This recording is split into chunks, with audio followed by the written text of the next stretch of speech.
You have a deadline tomorrow, but somehow you're reorganizing your desk, checking your fridge, or binge-watching videos. That's procrastination, and here's the truth. It's not because you're lazy. You want to write that essay, but your brain whispers, "Let's check Instagram first." Suddenly 2 hours are gone. Sound familiar? It happens to almost everyone, because our brains are wired this way. Psychologists say procrastination happens when your emotional brain fights your rational brain.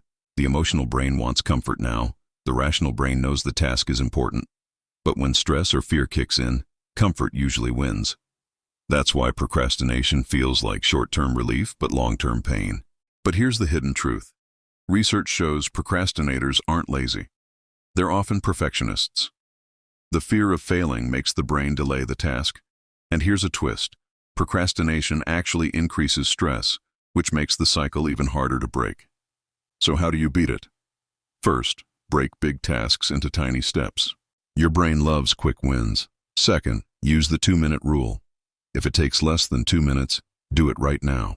Third, reward progress, not perfection. Remember, action beats overthinking every single time. Procrastination doesn't mean you're lazy. It means you're human. But you can outsmart it.